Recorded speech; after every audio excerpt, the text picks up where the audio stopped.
Hi guys, so nakabili tayo ng battery. Alright. So ito siya. Ayan. Ito yung bagong battery. Okay. So nabili ko siya ng 1,300 pesos dito sa Bacoor. Malapit sa may clean fuel na gasolinahan. Okay. Ayan. So ito yung bagong brand or ito yung bagong battery for 1,300 pesos. Okay. Tapos ito yung luma. So same sila na ang ano nila ETZ9BS, okay? Kasi ito rin TX9BS yan. So same sila na 9 amperes, pang big bike siya, okay? So yan, i-install natin siya dito sa motor na nagamit natin na hindi natin nagamit ng 11 months. So yan, bago yung battery. Pero bago natin siya i-install is ipapakita ko sa inyo yung mga dapat nyo i-check bago natin i-start yung ating motor. Okay? Ito naman guys yung yung bagong gas. So bumili ako ng bagong gas. I-drain ko yung nandun sa tank ngayon. Okay? Tapos papalitan natin ng bagong gas kasi expired na yun. Matagal na kasi. Sa fuel injected engine, ang buhay ng gas is about mga 5-6 months yun. Pag carbureted, kailangan maglinis ka na ng yung mga carburetor. So yun. Ito yung tools na gagamitin natin. Yan. So para sa inyo yung motor ito.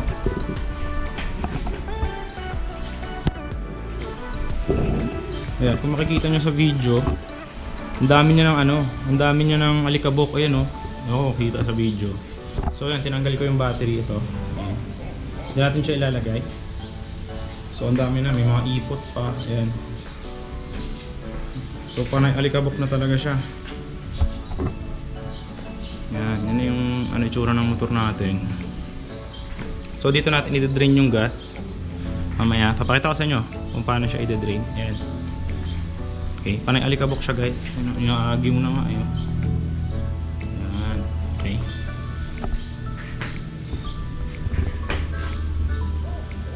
Yan. So yan yung itsura ng motor natin ngayon. And then i-start natin siya. Ngayon din.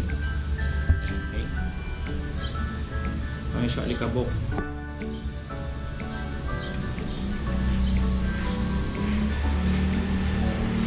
Yan. So una natin i-check yung exhaust din. Ito yung sa exhaust. Okay. Ito yung natin yung nakabaro. Wala naman. Mukhang okay naman siya guys. Okay. Ito nakabark siya. Yung brahe niya. Okay. So ganito lang siya buksan. Okay. Check natin yung engine oil kung okay pa yung viscosity o yung parang lapot niya. So gagawin ko is ko yung motor, igigilid-gilid ko para ma-check. So dito natin makikita yung viscosity ng oil. Ito. Ayan, dito guys. Ako, kita nyo. Ayan, dito. Ayan. So alog-alogin ko siya, kabila kanan, kung okay pa yung oil niya. Kung konti naman, dadagdagan natin siya.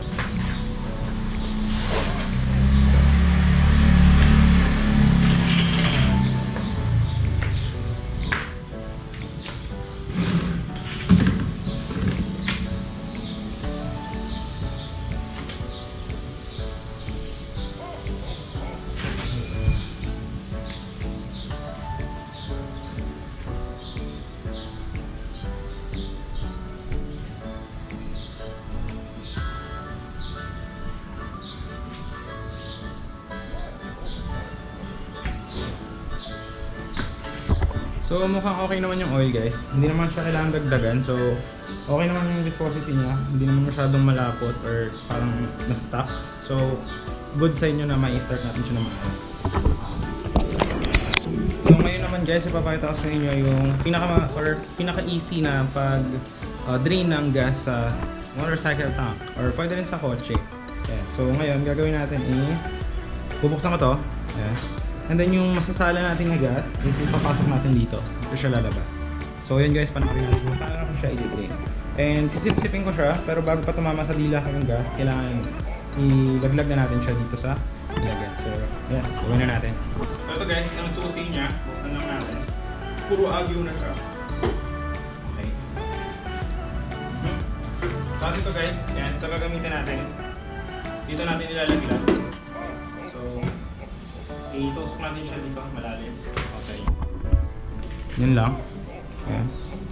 So, itusok mo lang siya dyan. Ayan. Ayan. So, yan. Tapos nun, pagkasip-sip natin, hihigupin ko siya dito. So, hihigupin ko siya dito, pero bago pa tumama sa dila ko, is ibabagsak ko na siya dito. Okay? So, okay, gawin na natin.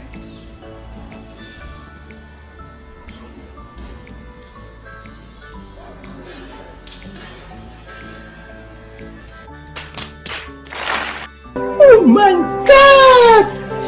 Wow! Oh my God!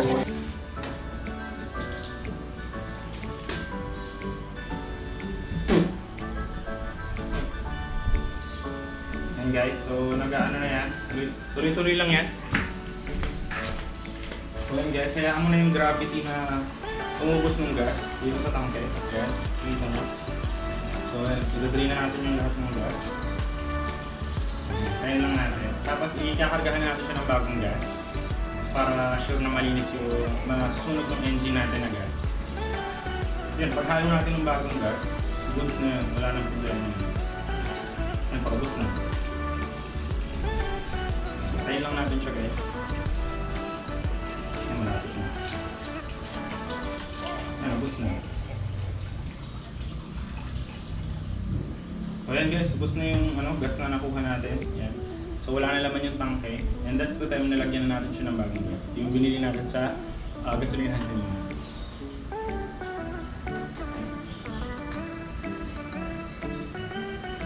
Kaya nakuha ang gas guys. Ayan, dami rin. So dalawang timba. Ayan. Last check natin yung laman. So mukhang wala na siyang laman guys. Naubos na. Okay. So ngayon kakarga na natin yung nabili natin na gas. So ngayon kakarga na natin siya.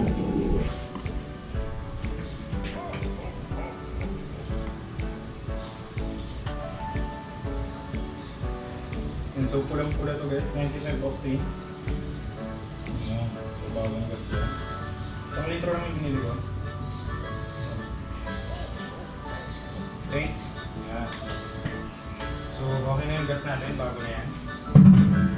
Alright, so wala na tayong problema dyan. So ang next step guys, nakita nyo naman dami alikabok ba? So halos 11 months kasi kaya hindi siya nagamit talaga. Tingnan natin. Next naman guys yung kanyang gulong. So yung gulong niya, although meron akong paddock stand, sa likod lang yun. So ang gagawin natin, uubusin natin yung hangin nito. And then kakargahan ko siya ng hangin kahit na yung pang bomba ng bike na lang kasi malayo yung yung compressor sa mga gasolinahan. So yun, anuhin na lang natin ang bomba ng bike. So ngayon, uubusin ko na yung hangin niya. So yun guys, ang next natin i-check is yung kanyang throttle cable. Kung responsive pa. So check natin, tingnan natin. Okay. So yan. Dumi na ng kamay ko. So mukhang responsive naman guys. Hindi naman siya parang lolo ko. Okay. Yung coolant naman ito, i-check nyo rin. Pero ako na-check ko na kanina. So puno naman siya. Bagong palit lang kasi ito nung bago ko umalis na. So walang problema pa. Okay pa siya. Then yung next naman guys na i-check yung clutch cable. Yan. Kung okay pa. Check natin kung responsive pa siya. Or kulang na siya sa lubrication. Okay. Yan. So ang clutch cable medyo matigas. So kulang na sa lubrication to. Ilulubricate natin yan. Tapos i-check din natin kung naka-gear siya o neutral. Okay. Make sure na naka-neutral siya guys.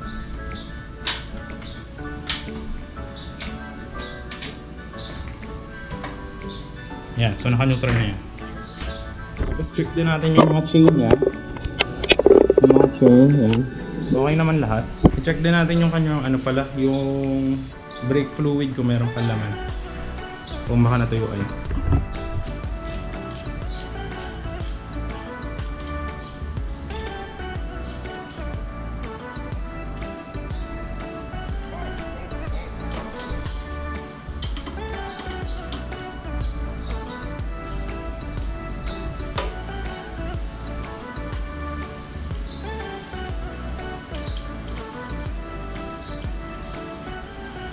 So guys, puno pa naman yung brake fluid niya. Ayan. So wala namang problema sa brake fluid. So isa naman natin.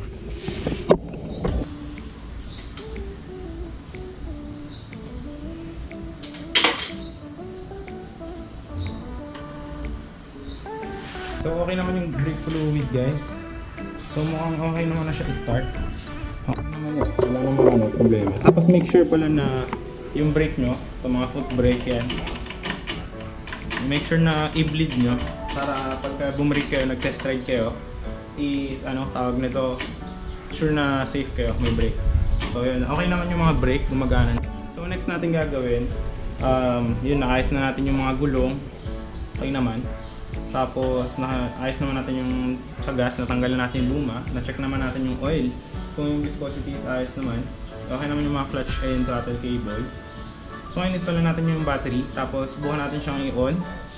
Tapos kung mag-on siya ng isang click, hayaan lang natin siya mag-warm up hanggang na umikot yung kanyang fan, yung sa cooler, para mag-circulate na yung oil niya. Kasi matagal din siyang hindi nalamanan yung oil eh. So at least mga 10 minutes natin siya pa-warm upin para yung oil mag-circulate na ulit sa mga piston niya. So yun, install na natin yung battery ngayon, okay?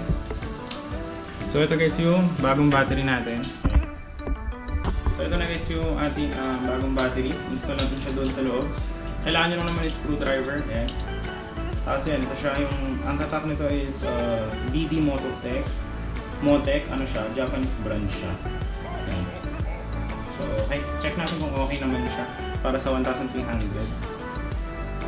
Sana gumana. Ayan. Sana naman walang problema yung ating motor. Ayan siya. Alright. Dahan-dahan mo. Dapat pala magsuot kayo ng gloves for safety.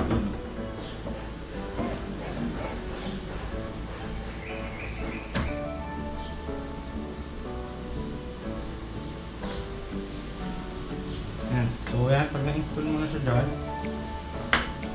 Okay. So yan, pag na-install mo na siya dyan guys, ganyan yung itsura niya. So KTM to Yan. Ilagay rin pala natin yung niya, yung para pampasikip.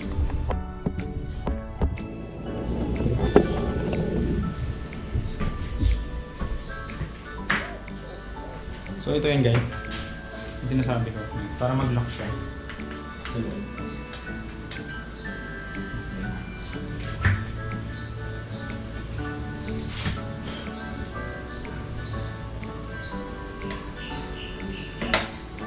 Okay, so yan na, lock na siya.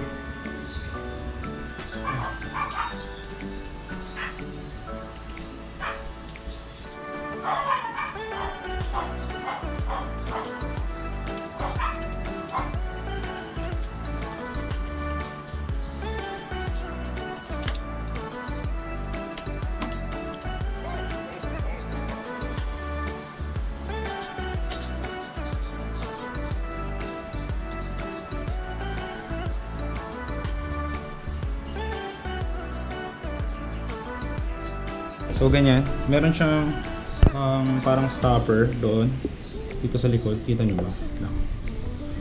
Yan doon. Yan. So yan, para humigpit siya. So ito naman yung sunod. Ayun guys, so na-install na natin yung ating new battery. Ito siya. Alright. Tapos na-check naman natin yung mga gulong, inayos ko na. Tapos yung fuel tank bago na rin. So ngayon guys, i-start na natin siya, and then huwag natin siya i-rev. Kaya natin mag-circulate yung kanyang oil doon sa mga piston, yan. Tapos next naman is hayaan natin siya na umikot yung kanyang fan para yung cooler or yung anong tawag doon, yung parang green, yung niya, coolant, yan, umikot din. Tapos yun. Basta huwag natin siya i-rev. Tsaka na lang pagka paunti-unti lang na rev. Okay? So let's go. Start na natin siya.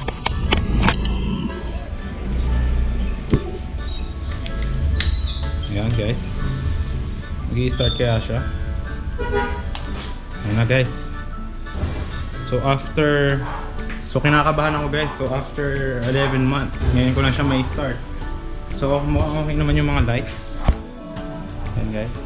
So okay, start na natin siya. Make sure na naka-neutral, naka-gear 0. So ayan guys, kung nag-start naman,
fan ng radiator, yun yung ino-obserbahan ko